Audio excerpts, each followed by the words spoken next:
તો બીજી તરફ આપણે વાત કરીએ હવે વડોદરાની, તો દીપાવળી પૂર્વે જ વડોદરા પોલીસ દ્વારા ₹3.5 કરોડનો પ્રોહિબિશનના મુદ્દામાલનો કાયદેસર રીતે નિકાલ કર્યો છે.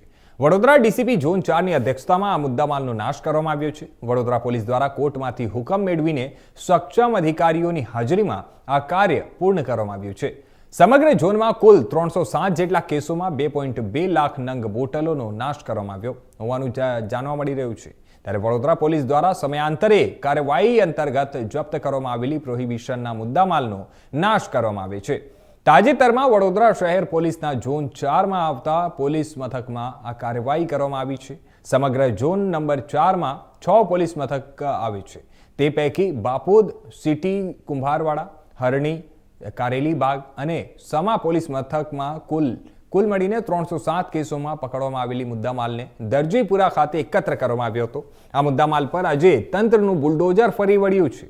આ કામગીરી સમયે DCP zone 4 Andrew Macwan, sub divisional magistrate V K. સાંબંડ, એસીપી સેન્ટ્રલ એક્સાઇઝના સબ ઇન્સ્પેક્ટર તથા તમામ થાનાના પોલીસ ઇન્સ્પેક્ટર હાજર રહ્યા હતા. કાર્યવાહીમાં જોડે જ બુલડોઝર, જેસીબી, રોલર અને ફાયર ફાઇટર પણ સાથે રાખવામાં આવ્યા હતા. આ તમામ મુદ્દામાલમાં 2.2 લાખ દારૂની બોટલ અને ટીનનો સમાવેશ થાય છે, જેની કિંમત આશરે ₹3.5 કરોડ આંકવામાં આવી છે.